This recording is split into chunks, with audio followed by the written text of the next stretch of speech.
Assalamu alaikum wa rahmatullahi wa barakatuh. Welcome to Living in the West, a series of programs where we go through the lives of those Muslims living in the West, the Muslim minorities, how they should interact, what role they should be playing in the West. With me today I have Sheikh Haytham Al-Haddad from the Muslim Research and Development Organization, a foundation and a think tank which looks at providing solutions to Muslims in the West. Assalamu alaikum, Sheikh. Alaikum assalam wa rahmatullahi wa barakatuh. Sheikh, we spoke in previous episodes about the importance of this subject. A question that might come up from one of our viewers is the permissibility of Muslims living in the West. What is this permissibility? I mean, this is from one of the 5 rulings of the Sharia. Are they allowed to live in the West? Bismillahir Rahmanir Rahim. Alhamdulillah Rabbil Alameen. Wa salatu wa salamu ala ashrafil anbiya'i wal mursaleen.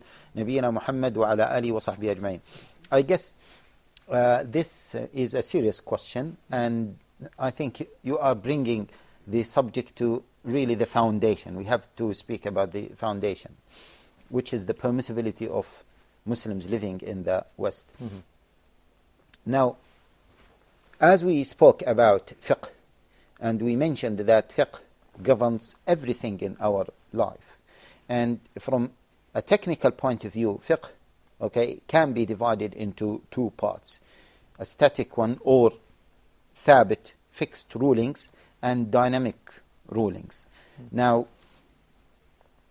the dynamic aspect of fiqh is based on certain number of foundations, and those foundations, once we understand them, we can understand how fiqh is flexible, and we will be also able to make fiqh dynamic to our situation, and we will be able to contextualize fiqh.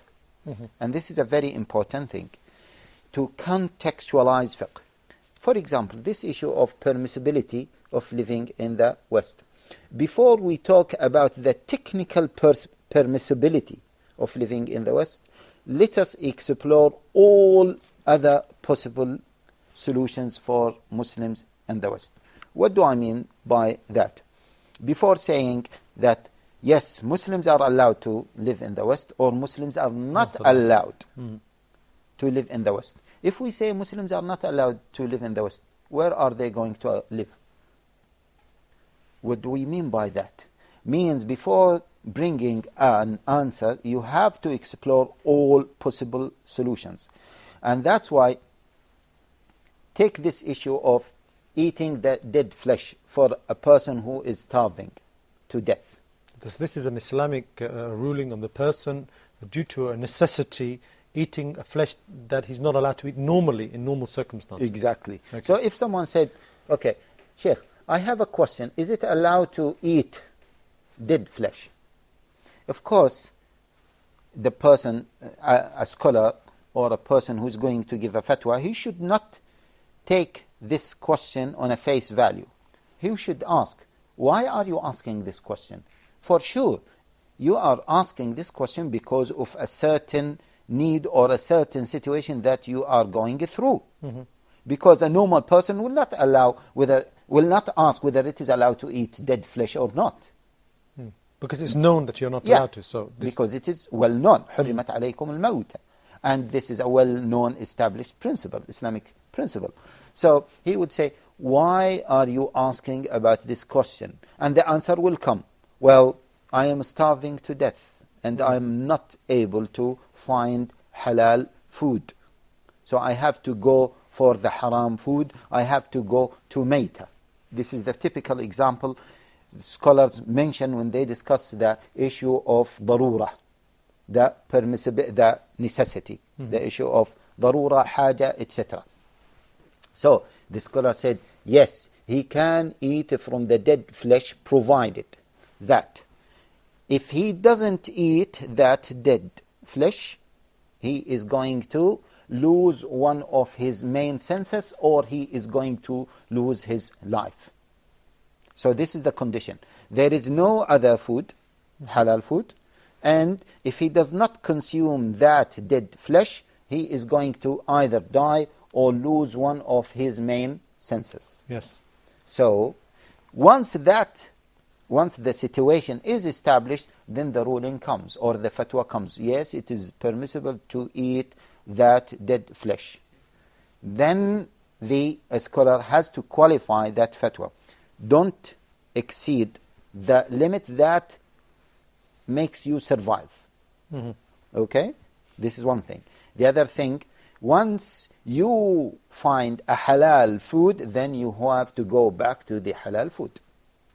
Now, once we apply this well-established, important Islamic principle, once we apply it to this question, permissibility of Muslims living in the West, we should say, okay, if we say that it is haram, what are the possible options for them?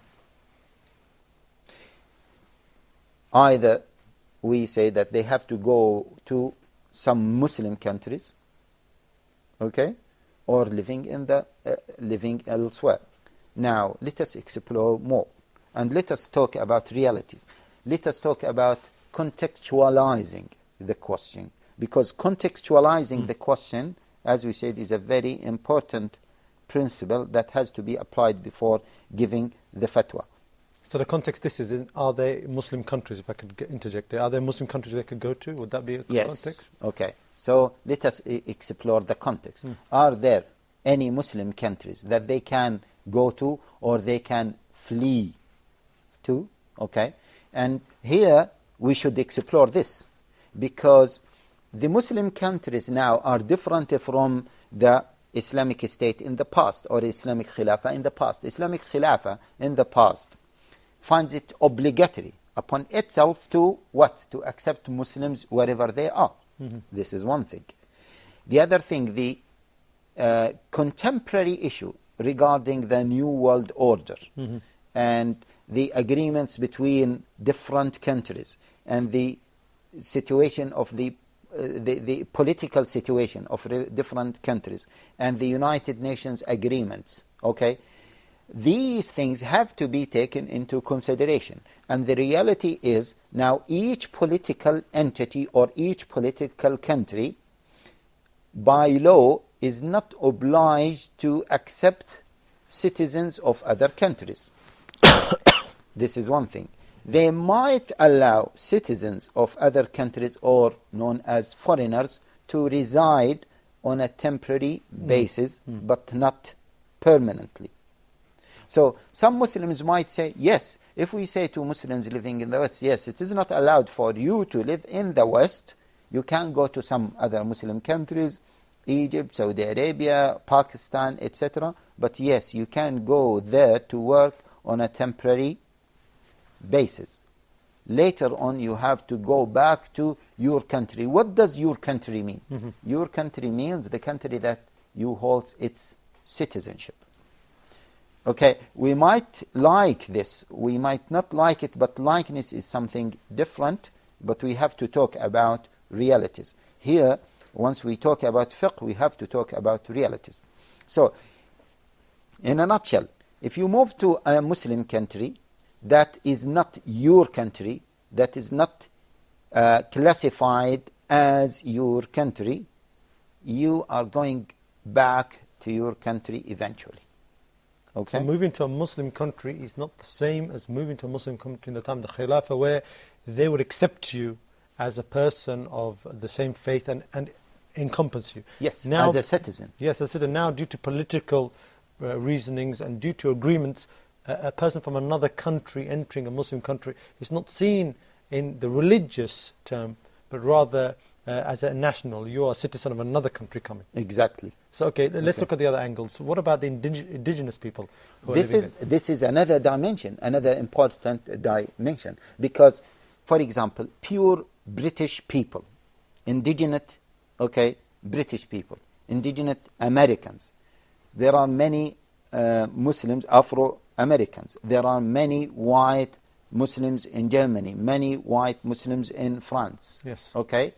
Their grandfathers are, Americans, British, German, etc. Those, are you going to ask them to move to Pakistan, to live in Pakistan? Are you asking them to live in Sudan, in Saudi Arabia or Egypt, elsewhere? That is almost impossible. Putting that in mind, we have to come up with the answer. Is it allowed for Muslims to live in the West? And once we contextualize this, and once we take these factors into consideration, I feel that the answer is void and null. Means that, the question itself is void and null. Because you should ask this question if there are different answers, if there are number of options. But if you have one option, then the question is almost meaningless. And see, many people, because of this dilemma in their minds, is it allowed for me to live in the West, or is not allowed for me to live in the West? They will stay for a long time living in the West, but because of this temporary mentality, or the mentality of living in a temporary basis, they don't achieve anything, either in the individual arena or in the societal arena. And hence, those societies that have these individuals, may fail, and we may not achieve as we should have been achieving. This point I'm going to take you up on, because some people have some arguments towards this point. We're going to go for a short break in Living Islam in the West, or Living in the West. Assalamu alaikum wa rahmatullahi wa barakatuh.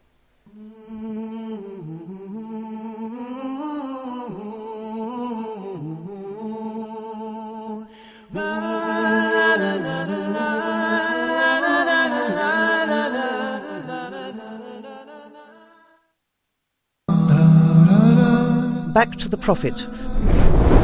Join Sheikh Ammar in the program Back to the Prophet, wherein he teaches us practical lessons from the Prophet's life and how this can help us to overcome our challenges in the present. We talk about the life example of the Prophet Muhammad, peace and blessings be upon him, seeking guidance for ourselves. In the early days after the revelation of the Holy Quran, the Muslims were greatly persecuted, so much so that quite a few Muslims had to leave Arabia and migrate to Africa to live among Ahl Kitab, Christian people who followed the gospel of Christ.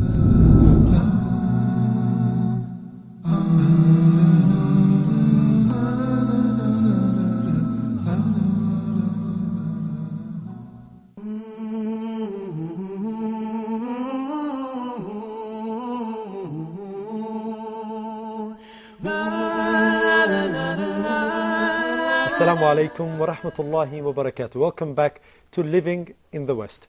Sheikh Haytham, just before the break, we spoke about the reasons for living in a non-Muslim country. What are the reasons for not leaving? And then you gave a classification. You basically said those people who argue, that you have to leave, they really don't contextualize the problem itself. Is there anywhere for the Muslims to go? What are they going to do there? Are they going to be accepted? And he gave a very contextual answer. But some people say, and maybe this is a lay people, that many of the contemporary scholars say that give them the permissible ability, the ruqsa, to leave and maybe make it a durura, make it wajib upon them, saying they have to, because their deen is being affected severely while living in the West. What do you have to say about this, Sheikh? Okay. Bismillah ar-Rahman ar-Rahim. Yes. Many contemporary scholars are talking about this issue, and let us be frank here. Let us, for example, quote the very famous fatwa of Sheikh ibn Uthaymeen. Many people are quoting this fatwa. And Sheikh ibn Uthaymeen was a scholar of the past, may Allah have mercy on him, from Saudi Arabia. Yeah, from Saudi Arabia. He just he passed away a few years ago, and he gave a number of conditions for living for a Muslim person to live in the West. And by the way, the fatwa that he has given, many other scholars also agree with the essence of the fatwa, of his fatwa. What is the essence of the fatwa that has been given by Shaykh ibn Uthaymeen? He said the main criteria, and by the way, as we said, many other scholars agree with him, the main criteria is the ability to preserve the deen and to manifest the deen. For example, they say the ability to remain as a Muslim with your basic principles and to manifest those principles. Means you can pray openly, no one can stop you from praying. Muslim women can wear hijab openly and no one can stop them from wearing hijab. Okay, and they might give some other examples. We don't want to dwell into those examples, but we want to speak about the essence of the fatwa. Here, by the way, Shaykh ibn Uthaymeen, this is the non-fatwa given by the Shaykh ibn Uthaymeen. But Shaykh ibn Uthaymeen, he has another fatwa that has not been spread, that has not been mentioned in this context. And Shaykh ibn Uthaymeen, when he was asked about those Muslims who cannot go to Muslim countries, he said, well, the situation, to be honest, is difficult, and the answer for this question is quite difficult. So it's not a clear-cut... Yes, and he said this is a controversial issue. Himself, rahimahullah. And this is the latest answer that he has given. Many other scholars who used to share the same views of Shaykh ibn Uthaymeen, when certain realities are mentioned to them, then they mention the same statement of Shaykh ibn Uthaymeen, that this is a difficult situation, this is a controversial issue, and maybe we need to explore upon it later. So, as you said, it is not a clear cut that Muslim scholars, contemporary Muslim scholars, do not allow Muslims to live in the West, simply because of the context. So let's look in the deen aspects slightly now. So how do we expand upon it? What do you mean as somebody not being able to manifest fully their deen? As somebody who's allowed to, say, pray, who's allowed to work and, say, for example, possess a beard, maybe, for example. I mean, what are those criteria that we need to clarify? Are those that we're going to say, you are now manifesting your deen? Okay. Again, if we want to talk about these issues, we have to look at various options, available options for Muslims. In many so-called Muslim countries, Muslims are not allowed to have their beards. So true. That is true. Muslims are not allowed, many Muslim women are not allowed to wear hijab. You know, in some Muslim countries, and we all know that, okay, without naming the country or the countries, you know, they stopped some dolls, okay, because these are Islamic dolls having hijab. Do you imagine that they are fighting hijab to this level, that they don't want the children to be affected by these dolls wearing hijab? You know, in some Muslim countries, hijab is banned on a public sphere. Hijab is banned in schools, in universities. But in the meantime, hijab is allowed in so many non-Muslim countries. Actually, in some of the non-Muslim countries, such as Britain, and somebody told me that even in some states in America, Muslims are allowed to cover their faces. What does that mean? It means that you have to take the issue, okay, as a holistic. You have to look at it from a holistic point of view rather than from a narrow point of view. Yes, there are certain rituals that you cannot manifest in non-Muslim countries, but on the other hand, there are many other rituals that you cannot manifest in Muslim countries.